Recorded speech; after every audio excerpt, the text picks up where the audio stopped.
देहरादून का सबसे प्रसिद्ध मंदिर आज हम आपको दर्शन कराने आए हैं। ये मंदिर श्री टपकेश्वर महादेव के नाम से विख्यात है। टपकेश्वर महादेव की कहानी भी हम आपको आगे बताएंगे। आज हम लोग है ना देहरादून में हैं और देहरादून आए हुए हैं। यहाँ टपकेश्वर महादेव के दर्शन करने आए हैं। यहाँ का देहरादून का प्रसिद्ध और प्राचीन मंदिर है भगवान भोलेनाथ का। हम लोग यहाँ दर्शन करने के लिए आए हैं। सबसे पहले यहाँ प्रसाद ले लेंगे। ये प्रसाद देखो कितने दुकान देते हैं। हम प्रसाद लेते हैं, फिर जाएंगे भगवान भोलेनाथ के दर्शन करने। पूरा बताएंगे कि इस क्या मान्यता है इस मंदिर की, इसके बारे में पूरा आपको सारी जानकारी देंगे।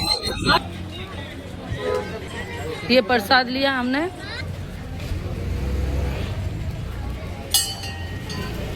चलिए दर्शन कराते हैं आपको। इस मंदिर में जाने के लिए सीढ़ियों से उतर के नीचे जाना पड़ता है। हम लोग अभी सीढ़ियों से उतर रहे हैं। ये बहुत प्राचीन मंदिर है। कौरव पांडवों के गुरु द्रोणाचार्य जी की तपोस्थली है। यहीं पर उनके पुत्र अश्वत्थामा का जन्म हुआ था। देखो लाइन से सब यहाँ बैठे हुए हैं। अगर आप चाहें तो दान भी यहाँ कर सकते हैं। ये तो वैसे सभी मंदिरों में बैठे हुए मिल जाते हैं। अभी हम नीचे जा रहे हैं। काफ़ी सीढ़ियाँ हैं नीचे उतरने के लिए। हम यहाँ फंक्शन में आए हुए हैं। कल शायद मसूरी जाएंगे। ये दुकान है, इसमें चप्पल रखी जा रही हैं। हम लोग भी यहीं चप्पल रखेंगे। चप्पल रखने के बाद ये लोग कुछ टोकन दे देते हैं। उसके बाद कुछ पैसे दे के अपनी चप्पल वापस ले सकते हैं। अभी देखो यहाँ पे इतनी तेज़ गर्मी है, उसके बाद भी नंगे पैर जाना पड़ेगा। नीचे ज़मीन गर्म हो रही है। यहाँ दोनों साइड में सभी भगवानों के छोटे छोटे मंदिर बने हुए हैं। उनके दर्शन करते हुए ही जाना चाहिए। इससे पहले भी हम लोग यहाँ आए थे। अभी दूसरी बार इस मंदिर के दर्शन कर रहे हैं। प्रकृति की छाँव में बहुत ही सुंदर स्थान पर बना हुआ है ये मंदिर। नीचे जाके एक झरना बहता है। यहाँ पर अक्सर लोग आते जाते रहते हैं। काफ़ी भीड़ रहती है। अभी जैसे छुट्टियों का समय चल रहा है तो भीड़ काफ़ी है। वैसे भी जिनको पता है वो मसूरी जब भी आते हैं नीचे टपकेश्वर महादेव के दर्शन करके ही जाते हैं। बहुत सुंदर गेट बना हुआ है। गेट में से अब हमको अंदर जाना है।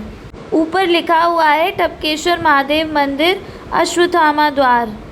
इसी जगह पर अश्वत्थामा का बचपन बीता है। टपकेश्वर महादेव मंदिर में शिव के 4 स्वरूप बताए जाते हैं। पहला स्वरूप है देवेश्वर महादेव, दूसरा स्वरूप है तपेश्वर महादेव, तीसरा स्वरूप है दूधेश्वर महादेव, चौथा स्वरूप है टपकेश्वर महादेव। अब आपको हम देवेश्वर महादेव के बारे में बताते हैं। द्वापर युग में देहरादून के टपकेश्वर महादेव में देवताओं ने शिव की आराधना की, उनकी पूजा अर्चना की। भगवान शिव ने देवेश्वर स्वरूप में देवताओं को दर्शन दिए। इसके बाद देवेश्वर के रूप में यहाँ भगवान शिव को पौराणिक समय में पूजा जाने लगा। यहाँ भगवान शिव देवेश्वर के रूप में विराजमान हुए। देवेश्वर स्वरूप में भगवान शिव महीने में 2 बार आने वाली त्रयोदशी पर प्रकट होते हैं। उसी दिन देवेश्वर स्वरूप में उनकी पूजा अर्चना की जाती है, उनको भोग लगाया जाता है। टपकेश्वर मंदिर में ये है देवेश्वर भगवान का स्वरूप। आगे आपको बताते हैं तपेश्वर भगवान के बारे में। तपेश्वर महादेव की पूजा गुरुवार और रविवार को की जाती है। तपेश्वर महादेव की ऋषियों ने आराधना की, उनकी तपस्या की और जिससे प्रसन्न होकर भगवान शिव ने तमाम ऋषियों को यहाँ तपेश्वर महादेव के रूप में दर्शन दिए। इसी दौरान द्रोणाचार्य इस पावन धरती पर आए। उन्होंने भगवान शिव की पूजा अर्चना की। उन्हें यहाँ पर अस्त्र शस्त्र का ज्ञान प्राप्त हुआ। द्रोणाचार्य को भी इसी जगह पर भगवान शिव ने तपेश्वर के रूप में दर्शन दिए। इस तरह से तपेश्वर भगवान के रूप में किसी भी विद्यार्थी परीक्षार्थी को मनोकामना मांगनी होती है, वह टपकेश्वर महादेव में गुरुवार रविवार को होने वाले भगवान शिव के श्रृंगार के दौरान होने वाली विशेष पूजा में शामिल होते हैं। भगवान शिव उनकी मनोकामना पूरी करते हैं। अब आपको बताते हैं तीसरे महादेव जो कि टपकेश्वर महादेव मंदिर में विराजमान है। वह है दूधेश्वर महादेव। इनकी पूजा महीने में 1 बार पूर्णिमा के दिन होती है। दूधेश्वर महादेव के बारे में बताते हैं। कि तपेश्वर महादेव के बाद जब लंबे समय तक यहाँ पर द्रोणाचार्य ने तपस्या की और अपनी कर्म भूमि इसे बनाया, उसके लंबे समय के बाद जब उन्हें पुत्र के रूप में अश्वत्थामा की प्राप्ति हुई। बताया जाता है द्रोणाचार्य के पुत्र अश्वत्थामा का जब जन्म हुआ तो उनके आहार की पूर्ति उनकी माता के द्वारा नहीं की गई। इस दौरान एक बार फिर द्रोणाचार्य ने भगवान शिव की तपस्या की, कड़ी तपस्या की।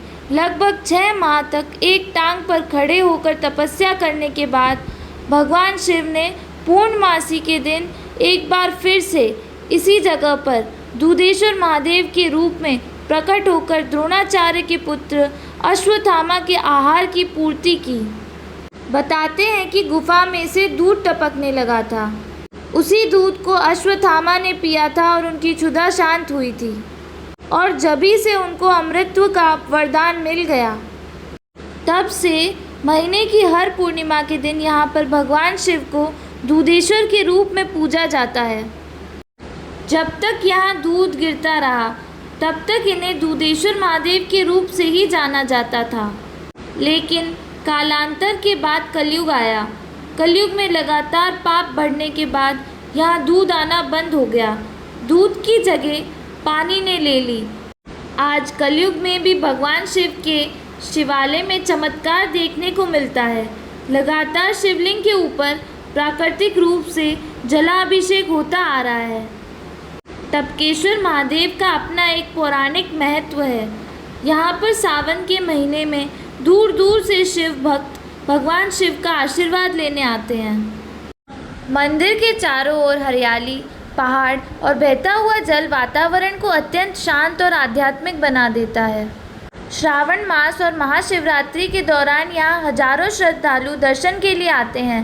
इन अवसरों पर विशाल मेले का आयोजन भी किया जाता है। अगर आप परिवार के साथ आए हैं तो यहाँ कुछ समय आराम से बिताइए। बरसात और सावन के मौसम में यह पूरा क्षेत्र हरियाली से भर जाता है, जिससे इसकी प्राकृतिक सुंदरता कई गुना बढ़ जाती है। मंदिर परिसर में भगवान शिव के अलावा कई अन्य देवी देवताओं के छोटे छोटे मंदिर भी बने हुए हैं। यहाँ काफ़ी लोग इस ठंडे पानी में स्नान कर रहे हैं। माना जाता है कि भगवान टपकेश्वर महादेव के दर्शन से पहले इस पवित्र जल में स्नान करना शुभ होता है। यह जल धारा स्थानीय रूप से आसन नदी की धारा मानी जाती है। यह है भगवान हनुमान जी की विशाल प्रतिमा। यह प्रतिमा बहुत सुंदर और भव्य दिखाई देती है। वैष्णो देवी गुफा। अब हम माँ भद्रकाली के मंदिर के दर्शन करने जा रहे हैं। आइए आप भी हमारे साथ माता के दिव्य दर्शन कीजिए।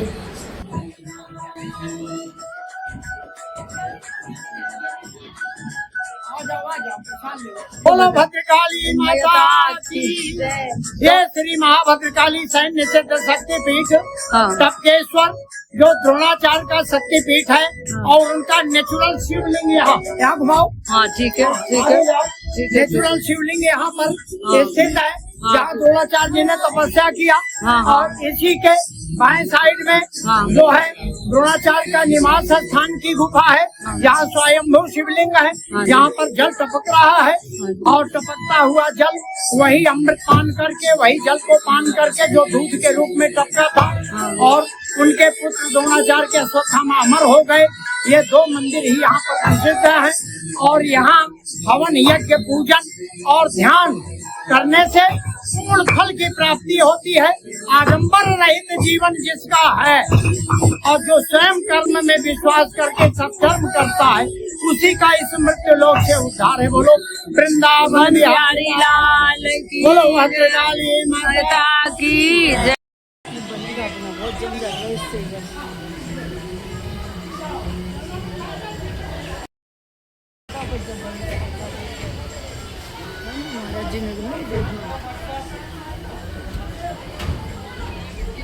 बढ़िया सब आडंबर है।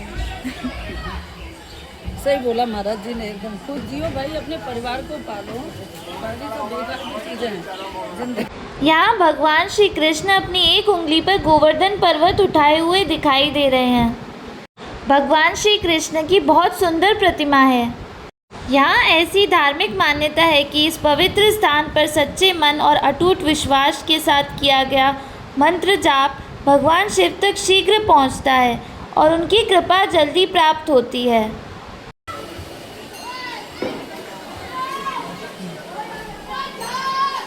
शनिदेव भगवान, गणेश भगवान, ये बहुत अच्छी है।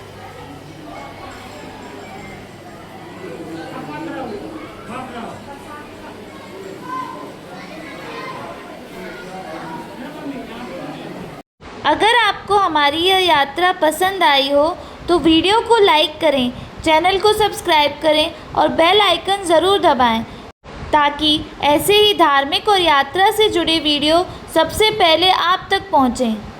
मिलते हैं अगली यात्रा में, तब तक के लिए हर हर महादेव।